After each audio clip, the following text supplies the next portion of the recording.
Welcome back, everybody, to this episode of the Open Concept Podcast, where we are breaking down unnecessary walls and barriers that stand in the way of greatness. Today, with us, Kerri Roberts, straight out of the farm from Missouri. Not on the farm, but now on the farm. Really happy to be here. Author of recently released the HR Easy Button. I love that. And experience in operational excellence, strategic HR. Really looking forward to getting into our conversation today. But why don't you tell our listeners a little bit about you and what you're all about, and we'll get into it. And thanks so much for being here. It's awesome. Yeah. Thank you for having me. I love being on a show with somebody in the elite program with Dan Martell together. And so I love meeting other people who are focused on growth and development for themselves and are pushing themselves. I feel like there's always an alignment there. My background is all in HR and people operations. So I've worked in gun parts and ammunition. I've worked in mortgage, insurance, higher ed, and mergers and acquisitions have been like the primary places that I've worked. And in April of 2023, I launched my firm, which is called Salt and Light Advisors. And we do the HR foundation for small to mid-sized businesses. So whether that's fractionally or project-based, or I also have a membership program called HR in a Box, where it's a one-to-many, it's a group setting, but serving as many small to mid-sized businesses that we can, and primarily targeting businesses somewhere between 20 to 100 employees, because generally those are the folks who need that HR foundation, but aren't quite in the place where they're ready to invest in it or know exactly what to do with it. And so we come alongside them. Outside of that, yes, I live on a farm in Northeast Missouri, and I'm married to a veteran. I've got a 13-year-old son, and I spend a whole lot of time outside. Yeah, we were talking offline, but you like the farm was relatively new. That, like, how did you transition onto the farm living, like from previous life, previous world into, like, you have quite a bit of property we were talking about. Is like it's pretty admirable offline. Mentioned you were putting in a lake and kind of building the dream around that, and then decided to pack up and move it all upstate and out to the country. But what did that look like before? Why the transition to the farm? You know, I hate to use this as a milestone, but everybody in our world knows we started feeling a little itchy to get out and have a little wide open space. And I grew up on a farm in this area, and my husband grew up in the city. And so we were visiting my parents more and more often. They have a farm, and just seeing like the way rural communities were during that time. Just you're spending a lot of time outside, so COVID wasn't the same as when you were in a city and kind of locked down. And so we started looking for property and found this piece, and it is 140 acres, so it is sizable. And we are not farmers, I would say. You know, most people are like, oh, do you do harvest or livestock? And I'm like, we hike a lot. Yeah. And we have a side-by-side and a four-wheeler and two Labradors, and we're just more outdoors people. My husband does hunt, but we bought this piece of property, put an RV on it, started spending some time. RV life really wasn't for me. And so thought we'd build a little house, and we built a house about half the size of ours that was in the city, and found ourselves on Sunday night saying, let's not drive back yet. Let's drive back Monday mornings. And we just kept elongating, you know, spending every holiday out here. And so we added a shed so we could start getting some equipment. We bought a boat because we live next to, like, about 15 miles from a really nice lake out here. And then we decided to put in a lake and stock it with fish. And before we knew it, we just didn't really see any reason why we'd keep driving back to the city. It was for conveniences at first. You know, I loved the city for that reason, especially being a country kid. I loved that my child could ride bikes with his friends, and everything was close, and, you know, a custom little coffee shop on every corner and all of that. But shopping's not the same. COVID changed a lot of things. The in-person world just started to pivot, and I just found myself thinking, I can make my own coffee. I got into sourdough, you know, I just got into the less convenient life. And the more we did that, the more we stepped away, the more health I found. and the more pride I found in this new life and really wanted to make the pivot. So we moved here full time a few years ago, and it's been an amazing learning opportunity. And some people say like, oh, it must be nice, but that is a very short-sighted opinion because it came with a lot of sacrifices and a lot of work to get us prepared for this. But I would recommend it to anybody who's gritty and wants a little space and freedom. Well, congratulations to you for, getting out of your comfort zone in, living in the city. You had a lot going on at that time, and just imagining and painting a different vision for yourself, and then doing what most people don't do, which is actually execute on that, and start building a life that is, that you can be super proud of. And hopefully your son loves the country life too, and if he wants to go back to the city at some point, I'm sure he can Yes. do that. But Yes. Me too. that's awesome. Thank you. Let's talk about HR a little bit. What do you find that most people get wrong about HR? And what I mean, like a lot, I think that there's a mindset too that, hey, if we have a good culture, we don't need HR. But and they picture, hey, this is the one person that's going to be in between the owner and the staff, and then it's sort of a dirty word. It's like, hey, you have to get an HR representative in here that is going to field complaints, and then that person is going to deal with it because maybe the owner doesn't want to, and it's kind of like a wedge in between the system. I know that's not the case, but I think that's how a lot of people see that. And I'm hoping that you might be able to open up and talk about some of the misconceptions and how what a fractional HR representative or an organization like yourself can really add to an organization. Yeah, I actually love that question because most people do view HR in a completely skewed way. And I would say I'm not your typical HR person. I started out in HR in a Malcolm Baldrige National Quality Award company. So process orientation, SOPs for everything, and very strategic. And so I learned HR through workforce planning and workload balancing and things like that. Strategic hiring, not just like we're feeling the stretch, but more like how many products are we having in and out the door and how many people does it take based on time studies to actually get that accomplished. So who and when and how should we hire? So that's kind of, there are two different sides of HR. There are the people who focus primarily on the culture aspect, and that gets less respected when you're on a shoestring budget. And that small business field, a lot of times, I'll hear, well, we don't want to be corporate, we don't want to come across as corporate. And I bite my tongue when that gets said because I know what they're saying, but it's just off base. Really, when I come into whether it's a construction company or a law firm, whatever type of industry it is, most of the time the first thing they say is, well, "Do you know my industry?" I'm like, well, first of all, I am a bright person, so I'll figure it out. But second of all, humans are humans are humans. And that shows up. I see the same patterns regardless of industry. It's typically very same. But a good HR foundation is understanding what each person does, posting roles in an accurate way, having job descriptions, having clarity around what success looks like for roles, having metrics to make sure that the employee understands that they're succeeding, the leader can understand and manage very hands off because the data speaks and tells a story, the clear expectations, the clarity. And sure, there are handbooks and policies and the Fair Labor Standards Act and all of those type of things, but really a good HR foundation is setting clarity between the employee and the employer so everyone feels like they've got a fulfilling job assignment and they've got people in the right seats on the bus who are helping them row in the right direction. That's HR. But most people look at it from that like policy paper pusher type of way. Yeah. Yeah. Well, you mentioned hiring, right? The right kind of hiring, and people are going to be people are going to be people. When it comes to hiring, I think there's an understanding that you want to make the right hire.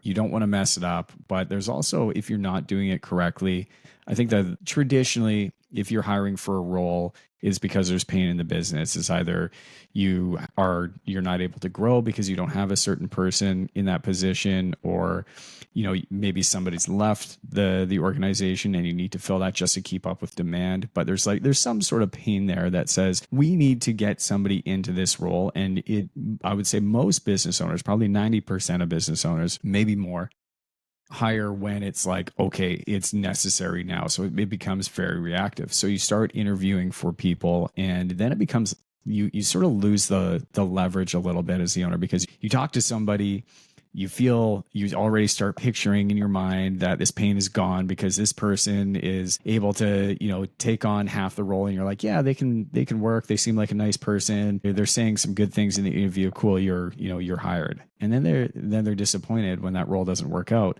because that person isn't meeting those expectations, or that person isn't actually qualified for the role, or maybe the expectations that you had set weren't clear enough as to what it was that you wanted. And then you order, and I'm speaking from experience because I used to do it all the time.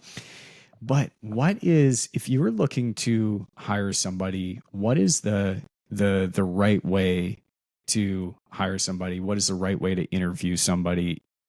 What is the right time? Because you also mentioned timing. So like predicting time when it is the right time to hire, having the ability to hire. Maybe let's start with bring somebody on first and foremost. You're looking to bring somebody on in a new position. What is like the absolute things that you must do in the interview process before you start taking next steps at all?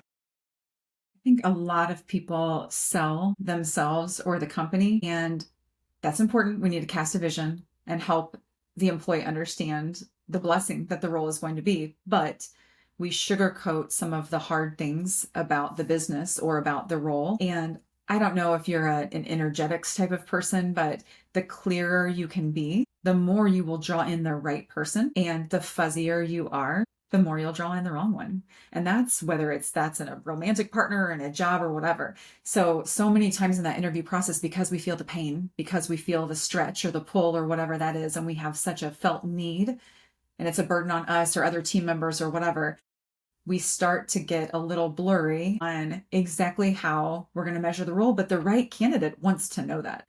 The right candidate wants to know exactly when they're expected to work, if that's the case, or what they're expected to do, or at what cadence, and what accountability will look like. The right candidate will want that. It's only the wrong candidate that's going to shy away from those things. And if we're being really clear, we want to be magnetic. We want to attract and repel. I mean, we're doing our jobs when we do that. But so many times when there's that pain point, we're like, I'm going to sugarcoat this. And then later they'll like me enough that that'll be okay with them. Or they'll see that there's other good things in the company. So that hard part would be fine. But it's like, just say the hard thing. There are some people looking for that level of challenge.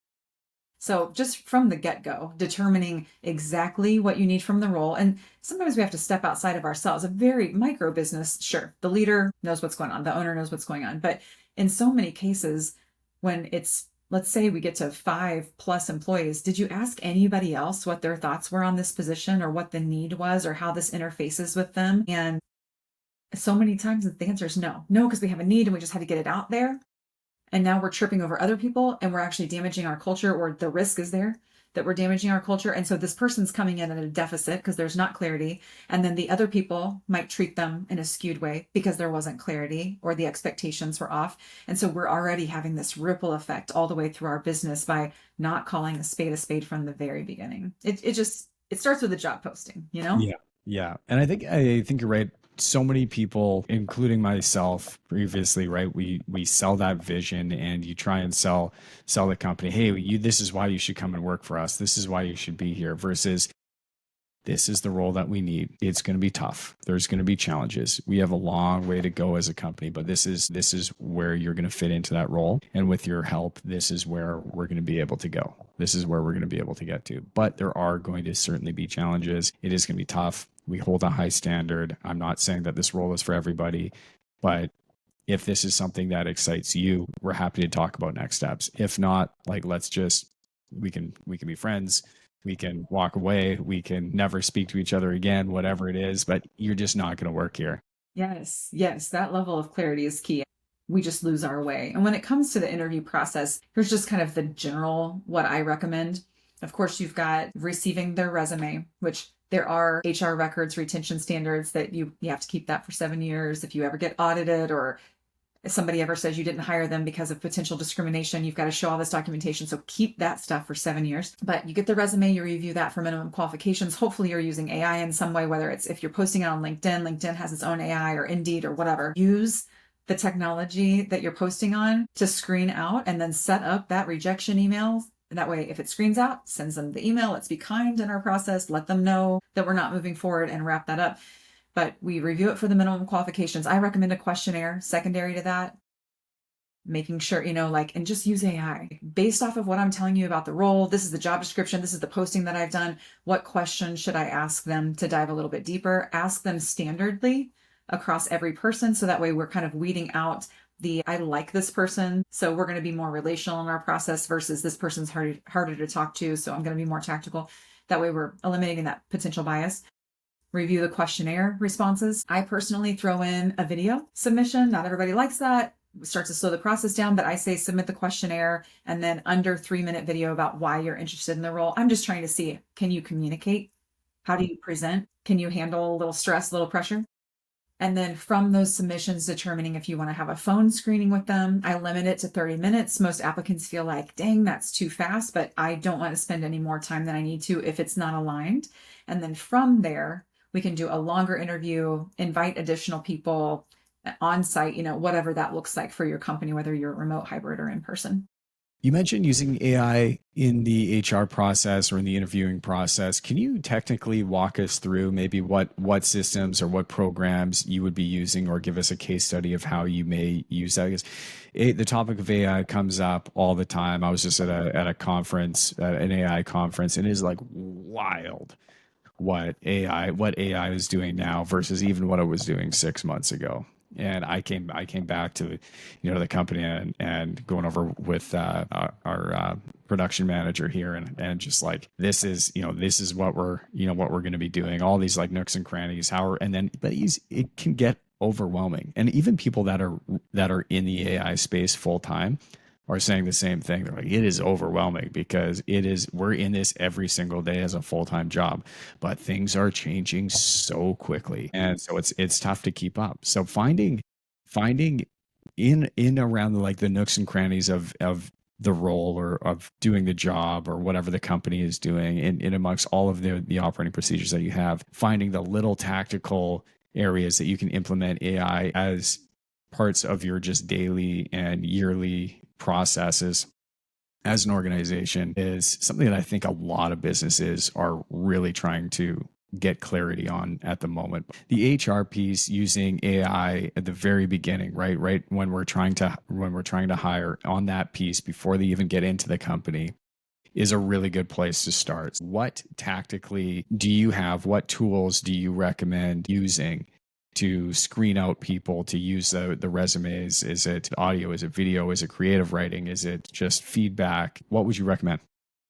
I use AI at least once an hour in my business, if not more. I use it a ton, but I will say I put out a TikTok a couple of weeks ago about my utilization of AI, and people lost their minds from the employee perspective. I What? got so much hate. In a good way or a bad way? No, I got so much hate. Like, what's the point of you? Looks like AI can just do your job. It was laughable to me, because to me, those 200 plus comments that I got are people who are literally just timing out professionally. I mean, if they don't see that AI is here to stay and it's an amazing efficiency tool, those people are timing out. Like, your business is going to need it, and you're either going to go back and be like, gosh, I was a jerk to that random stranger on TikTok, or you're going to be replaced. And not necessarily replaced by AI, replaced by humans who are utilizing AI to level up. I just had this. I'm sorry to cut you off, but I'm excited that you brought this up, because I just had this conversation again yesterday, and that's what I'm telling people. It's like it's not necessarily going to replace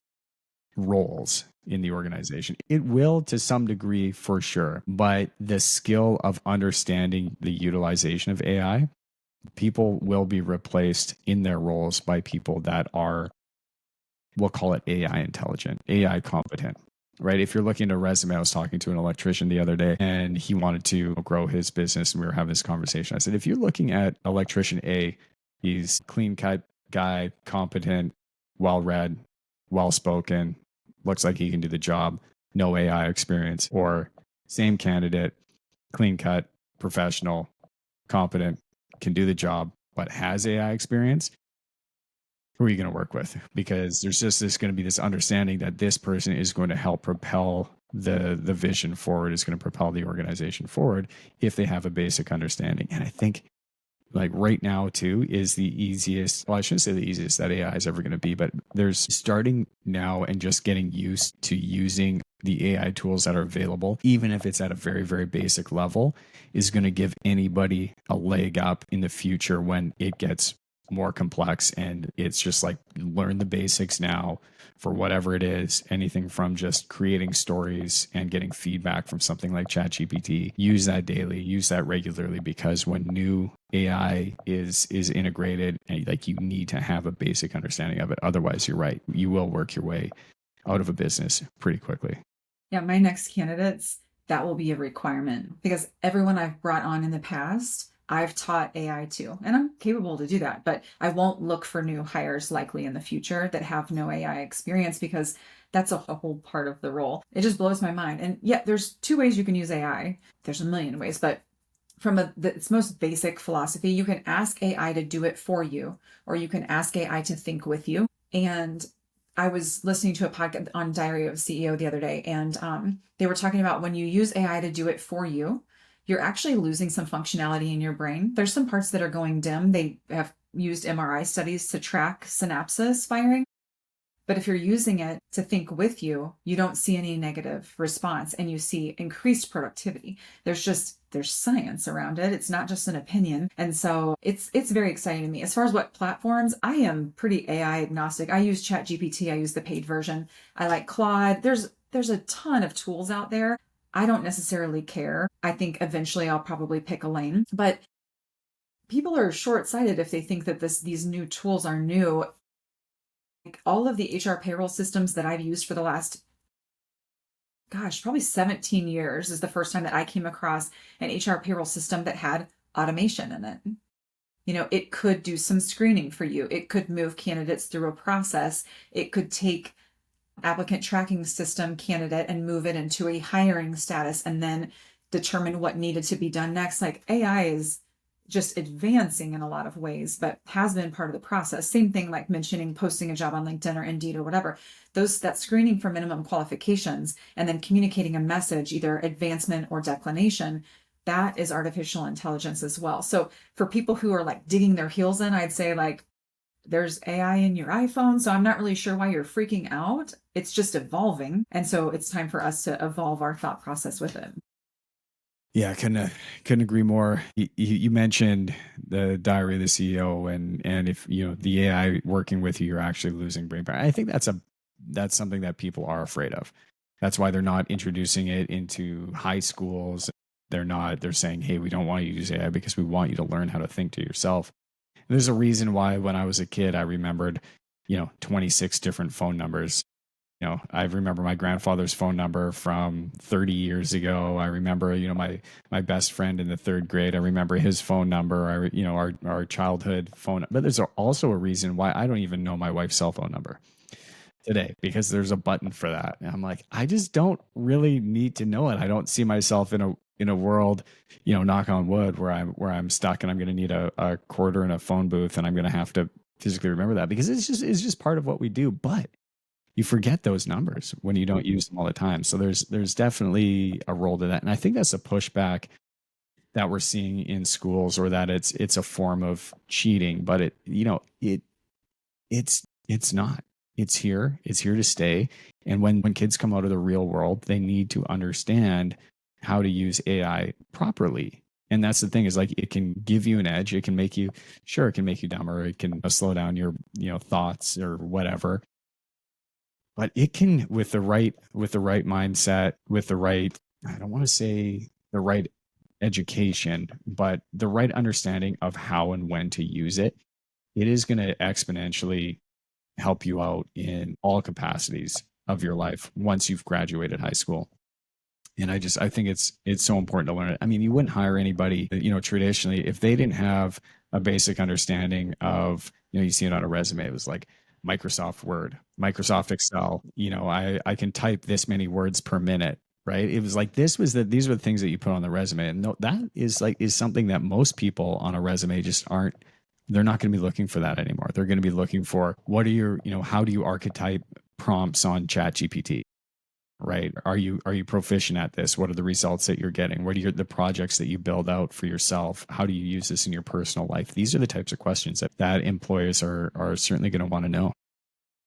Yes, I was just walking through one of my programs. It's called HR in a Box. It's a membership program and it's all small to mid-sized business owners. We meet together once a month, and it was on hiring this month was the topic. Every month we do a different foundational HR topic, and I asked them to bring job descriptions with them. One brave soul I was going to pick from, and we were going to pull up their job description and then put it into a job posting and walk them through how to use AI to make it so much better. And so I took the job description and just said, make a job posting.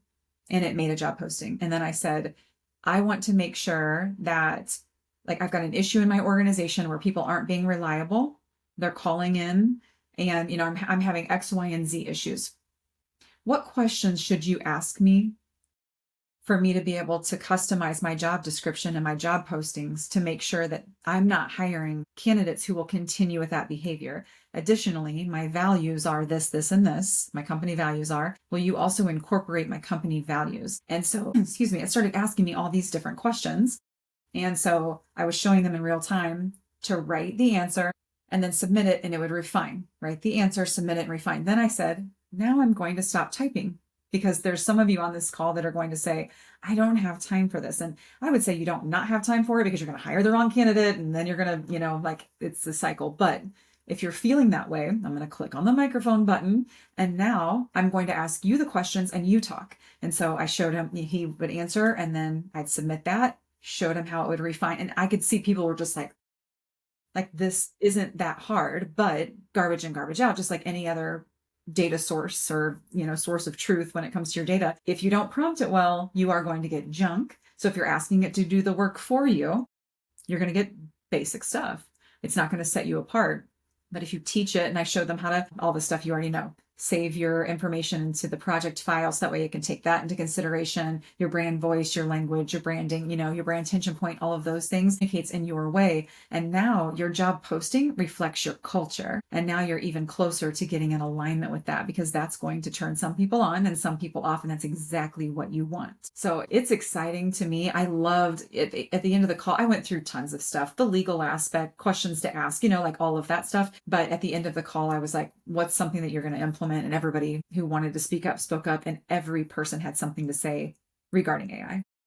Yeah, and I love what you said there about the microphone, the dictation option, because that is, I would say 99% of the time, that's what I'm using and I'm telling our staff to use, because people are inherently lazy. And if you put a couple of thumbs in between your thoughts and the answers that you're looking at, like that extra few seconds that it takes is going to be enough to, I just don't, I'm not going to put in the right information and the right prompt. So being able to talk to it, you can add ums and ahs and just get all your thoughts out and refine it and send it, because talking is much easier and it's going to allow you to, you don't have to get the prompts right. You don't have to, like, it will understand. And so using that simple voice note that you have on the, like, whether it's Claude or GPT, is a huge hack and just a huge time saver, and you're going to get way more out of it than if you're just typing it. And I was just going over this yesterday with some of our staff. It was pretty wild to see. Yeah, and you also have to read what it's saying back to you. When I'm reading it, there's times where I'm like, that doesn't make any sense. It did not understand what I was saying. And I don't mean it didn't dictate it right. It took my words, but it's not a human. It didn't comprehend it. And so there's times where I'll be like, oh, I mentioned a benefits program and I said this, but you're calculating it in this way. I don't think that's accurate. Now respond as a senior benefits expert who has background in HR law.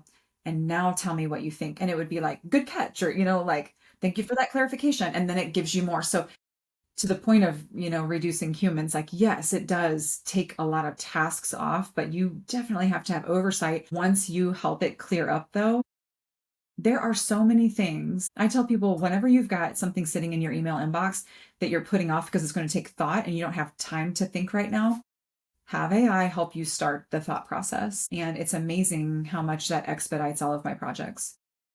I was talking with it, and I was building out this thing. I was like, want to build a path. Here was our 5 year company vision that we had built out, and I had said, look, we need to here build a plan to get to $100 million in revenue.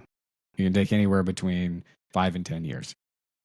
Was sort of what it did. Here's the personal goals that I had. So I'd uploaded 12 personal goals that I wanted to achieve over the next 12 months, and just started feeding that information back and forth. And then it was, we're planning on this. Is this realistic? Hiring for this role, this. And I worked my way through it in like 30 minutes. And then at the end, I asked it, I said, who is the person that I need to become to make sure that I will undoubtedly achieve this goal? And it walked me through like, all right, these are the character traits of this type of person that would actually go forward and execute on this plan that we've laid out for you right now. And I thought that was super interesting, because it was a bit of an eye opener. And I was like, don't hold back from what you know about me right now. Like, where do things need to change? Because when you start interacting with it enough, it starts to understand who you are just by the questions that you ask, the projects that you've started, the conversations that you've had previously. And so it does start to get to know you. So having a co-pilot with you that you can use to make decisions regularly, in your case, you're talking hourly, is super helpful. And just to get your thoughts down, even if you're not asking it, just saying, hey, you have a folder there where it's saying my thoughts.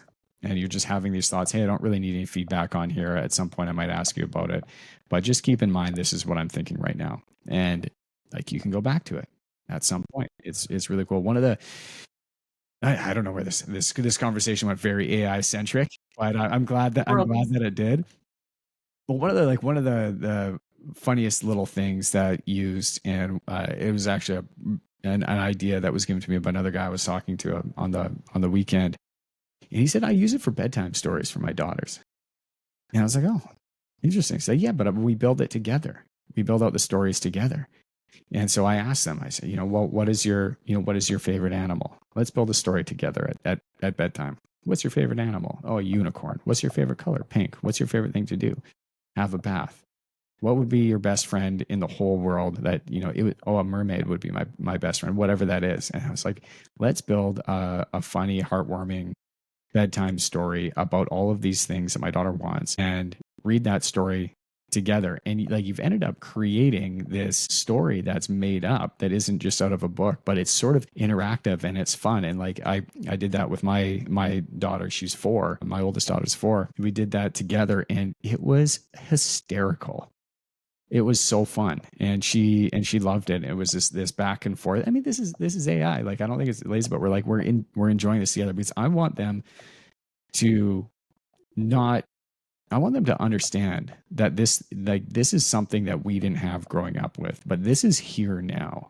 And at 4 years old, it's not going to have that big of an impact on them. But when they're 9, they're 10, they're 13, and going into high school, through graduate, like, it's with them. There's some cool stuff that you need to do, and they really need to understand it. Yeah, it's not going anywhere, and it's only going to get bigger. And I think when I say that, there's 50% of the population that are like, that's terrifying. And then there's 50% that are like, yeah, I'm riding this train. And I mean, you just get to pick what side you're on. And I've got friends that have gone back to flip phones because they don't want to go down this path. And I get that. I see that too. And then I've got, other friends who are building apps. And so I think there's a space for all of us, because it takes all of us to make the world go round. Just from a business perspective, I think you've got a leg up if you're utilizing AI. Gary V, he had said something at one point. He's like, I don't want to be on camera. I don't want to be a content creator, but it's necessary for the business. And I'm a business owner and I'm an entrepreneur. So I have to do what is necessary for business. And in business, if you're a business owner in today's market, whether you like it or not, AI will have to play a part in your world in the future. I would say 99.9% of cases. There might be the odd one, but at some degree, like I still think it's going to be 100%. But that's just it. Whether you like it or not, if you're not a business owner and you're retired and you want to retire and live on the farm like you are, you're using AI all the time. Cool. Like you can go and hire, maybe it's not going to play a part in your life. But if you are looking for a job, looking to change careers, looking to better your career, looking to start a business, or you're a business owner that is looking to grow your business, it'll certainly be required. Yeah, I mean, and speaking of on the farm, like we've got a pretty decent little garden going, or did. It's dead now, but I took everything that I wanted to grow and then I said, okay, I want to grow all of these things and I have this many, raised garden beds. So what's the best way to lay these out so they'll be successful? And it gave me an entire diagram. So it applies everywhere. Um, just whether or not you want to adopt it. Yeah. So can we talk about culture for a minute? I'd like to talk about workplace culture and in HR. If you're having people that are like the business owner that notices that people in the organization, they're just not getting on board, maybe with AI, maybe with the future, there's some hesitancy there. What would be the best way to align them? Because especially right now, there's a bit of pushback from people that don't understand AI. We've talked about that at length. But as a business owner, if you have staff that are not really interested in getting into AI because they see it as a bit of a barrier or they're pushing back on it, how would you go about talking to them, or what conversations would you end up having with them about why this is going to be required and why they should be getting on board with it? It's AI integration follows the change management cycle just as much as anything else does. So if you were going to adopt a new technology, a new CRM, or you were going to implement a new process, I would think through the AI. I think sometimes we put AI on this new special place, but it is change management just like anything else is. And so addressing it with clarity, like explaining what it could and should look like in the business. And then based on that level set, then understanding what fears and apprehensions are and listening through that, and then determining, can those be resolved through training, or is it a mindset? And if it's training, determine what the training should look like. But if it's a mindset, determine, are you going to invest in changing people's mindsets, or are you going to look for people who align? I mean, it's that change management cycle. We want them to feel ownership in this process, but there is this balance. I see a lot of business owners just like not being clear in the hiring process where they want to sugarcoat. It's like, as the business owner, if this is where you're going, I'm not saying be a dictator because that's not helpful, but clarifying and then listening and then addressing what you've listened to, stating what you've heard and then what you're going to do with that. Here's the final step. And this is where I get hung up just as much as anyone else, even though I've been doing this for over 20 years. A lot of times we allow an employee to opt in or opt out at that point. Sometimes as the business owner, we have to help promote them to customer. And that's hard. We would rather them opt in or opt out. Like the first idea would be to bring enough clarity to where that person is going to opt in or opt out. But people are coming into the workplace with tons of wounds and past and fears and, like financial strain and all kinds of things. So not everyone's going to have the strength to opt out. And so sometimes that means that the business owner, you have to say, actually, as the senior leader in this organization, at this point, with us having clarified, with us having, heard your feedback, offering training, talking about the mindset, we're going to have to move in a different direction. That is usually where the wheels fall off because that's hard. You've got somebody in the role and they're doing pretty good. And isn't it okay if that person doesn't? And it's like, well, I don't know. How fast do you want to scale? Do you want to hinder your growth? And a lot of times business owners, and myself included, I'm like, well, I'm not the end all be all. They have a different perspective and it matters. And it's like, well, but you built this thing and you're the one that's holding the vision. So you actually have to be clear on that. Yeah. That's a really good point. And you have to, that vision, whatever that, and that vision, I think what people don't realize too is the vision can change with new information as well, right? So whether it's because industries, they move quickly, what at one point was a vision is, and that's why it's important to renew your vision, right? Maybe you've cast a 5-year vision, but that doesn't mean that you only look at that every 5 years, because so much changes, right? Or the 25-year vision, or the 30-year vision, or the lifetime vision, or even the 1-year vision, right? Like, it's important to renew that and review it to make sure that, hey, these things still align.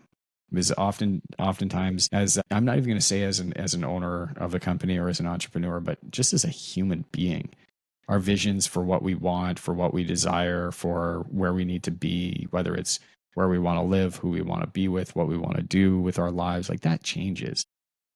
So it's, if you have a 5-year vision for your life right now, I mean, you can stick to that, but chances are in 12 months from now or 24 months from now, there's a good chance that is going to change and that needs to be removed or revisited and Yeah, rebuilt.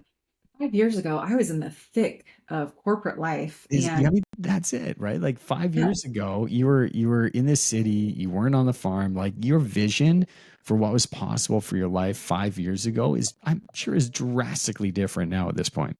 yes. And I physically looked at, you know what I mean? Like, just there's so many things that can change. I'm obviously still into strategic planning. I think that's very important. I do that with my clients every year. October timeframe, we set the strategic objectives, and then we break it down into quarterly rocks, and then what our monthly responsibilities are going to be, and like all the metrics around all of that. So I still think that's very important for the vision to do your 1, 3, 5, 10-year planning. But the odds are so high. Like, I can't imagine a world where it doesn't change mid-year now. I mean, with new integrations, team members coming in and out, the average tenure is 3.4 years of an individual. No one's staying anymore. And that's okay, because there's a lot of opportunity and there's a lot of change. And even as a business owner myself, even when I'm coaching other clients, I have disruption in my business because I'm going in a new direction, and hiring people who have an appetite for change is critical right now for businesses that want an evolution. And most small to mid-sized businesses are trying to get somewhere. And that means you're evolving. You have to, or you won't get there. And you had said, past experiences, and you had alluded to they come to the table with past experiences, and I think when we're talking about new ways of operating, right? Let's just because we're on the topic, we're talking about the integration of AI, right? They see their neural pathways of, they see this barrier, this new challenge that's in front of them, and they're coming into it only with the information that they have because of what's happened in the past, whether it's past trauma, past experience. They've maybe been with the company for a couple of years. They've seen past hurdles, challenges that have come up, whatever it is, but they're looking at this as sort of another barrier, and they're kind of coming with it with a bit of a jaded mind because they're at this point now based on everything that they've gone through in their life, versus being able to really forecast ahead and come at it with a fresh perspective and say, forget everything that's gone in your life right now and forget about everything that right? The future is going to be different. But being able to sit in that headspace and picturing what it can be and just eliminating all of the stuff from the past as to what has been is a very difficult thing for so many people to do, like to find that differentiating point. Most people are going to end up somewhere right in the middle, but when they're faced with new challenge, like, people are inherently lazy, and so they're going to say this seems like a lot of work to learn it. But it was the same thing when you integrate a CRM system for the first time and you move off of spreadsheets and sending text messages, and now you really integrate a CRM system. The integration into a CRM system for the first time is pretty difficult and overwhelming. There's a lot of back end work, but now if you have one, you can't imagine operating without it. You can't go back. And it's going to be the same thing with AI. You get over these hurdles of these barriers of the fact that it's going to take a long time. There's going to be these challenges, but once it's integrated, you're going to think, how did we ever do this before? It was such a waste of time. Like, we cannot go back. I was thinking when I was listening to you, I was thinking about like skill sets that we can hire to. So situational interview questions and skill sets that we can hire to in the way that we can draft our job descriptions. And essentially what I'm hearing you say, and I'm getting ready to post a couple of jobs myself. So I was making notes and gosh dang, my pen's not working and my notebook is No. clarity on openness. Are they open? And then their emotional stability. Because if they are an open person, and indicators of this, and AI is going to help me tease this out, but indicators of that would be what? Like they learn, they're reading, they're listening to podcasts, they value the perspective of others, they're growth oriented, abundance mindset, that kind of stuff. That's going to signal that openness. And then emotional stability is going to be key, because if a person isn't emotionally stable and then you change something, then that could trigger things, inside of them. Another time that somebody has changed something and didn't consult them, or changed something and they didn't succeed with the change and they failed, or, like a change in an emotional relationship, or, anything like that. If a person doesn't have an anchoring and emotional stability, then they're going to be very dysregulated, therefore less productive in the workplace, and maybe toxic from a cultural perspective. And they don't want to be. That's not their intention. That might not be the person that they want to show up as.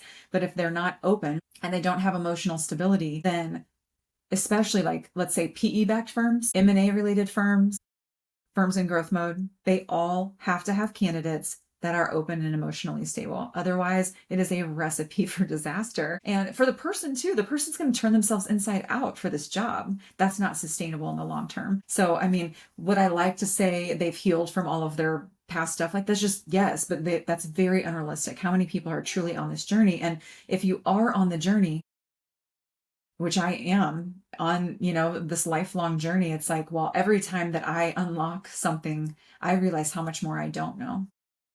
So How it do you never te- ends. how do you test for emotional stability? Because I think what people don't realize too is like in the interview, people are always going to be putting their best foot forward when you're Yeah. interviewing for a new position. So they're going to show up, they're going to, likely dress a little nicer than they normally dress. They're going to speak a little more professionally than they normally speak because they're interviewing. So they're putting their best foot forward. But how do you interview somebody to understand if they are emotionally stable?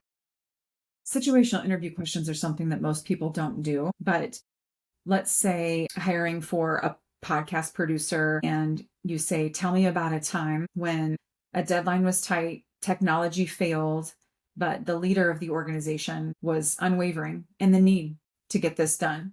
How did you respond? If they say that's never happened, I would say most people will be like, well, they don't have an example. Red flag. If that is something that's going to happen in your business and they've never experienced anything like that, or they can't in their mind think, well, that exact thing hasn't happened, but it's happened in this other way.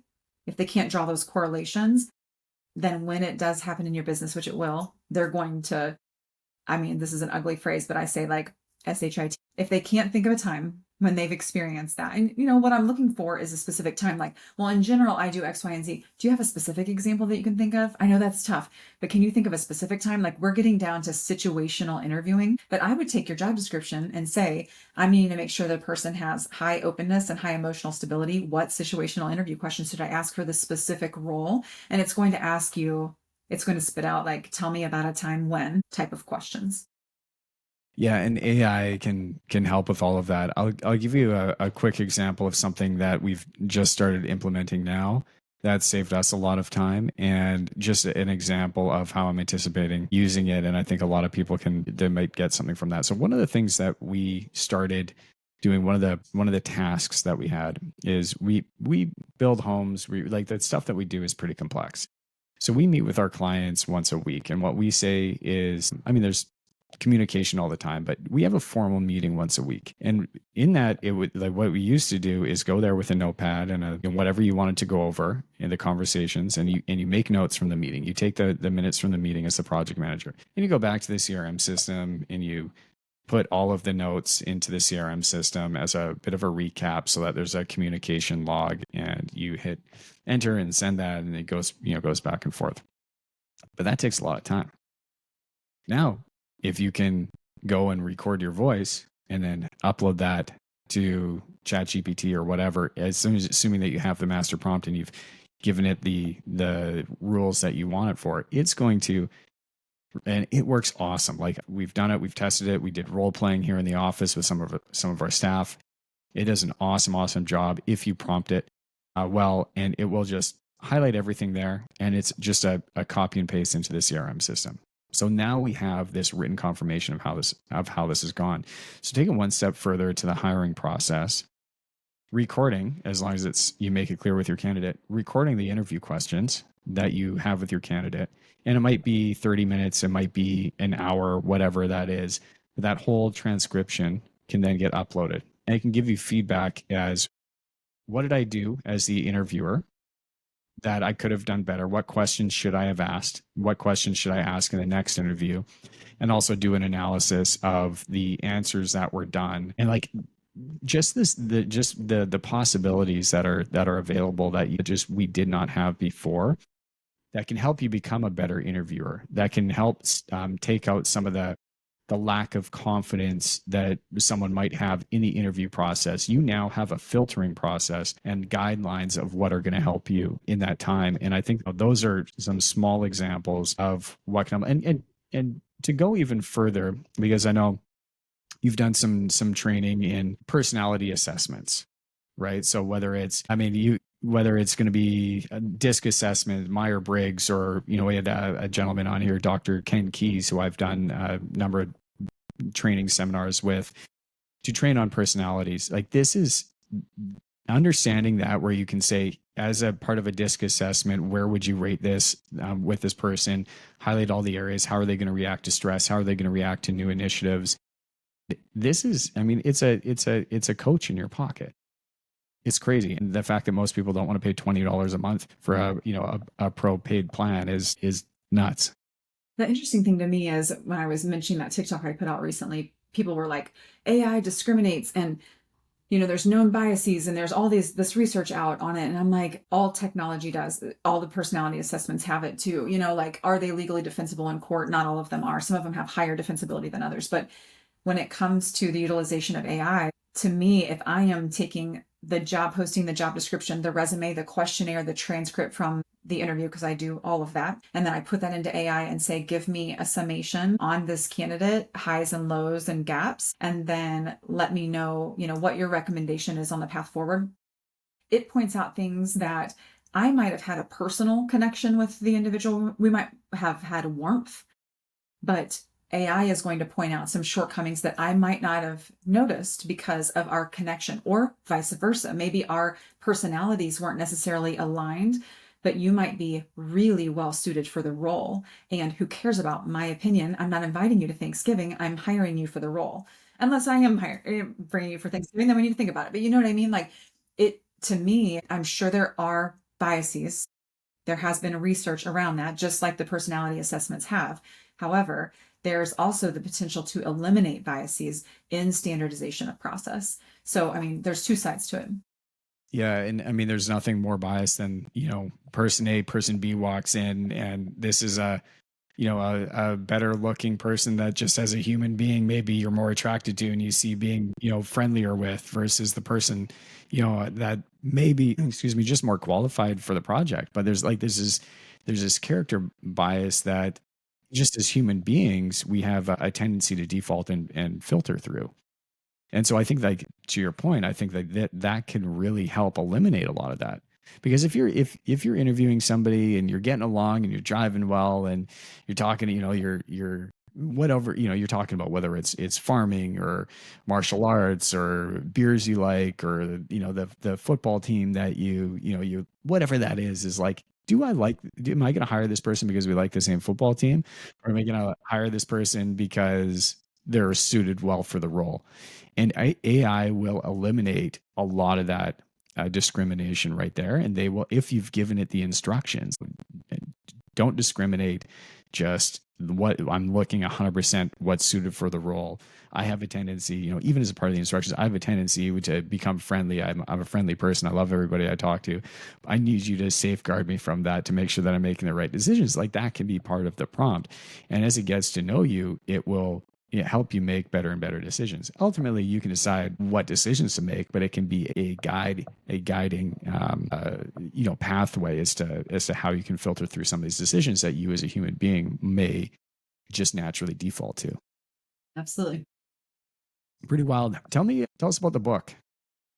Yes. How did that process go? What did you learn about writing a book that you underestimated before?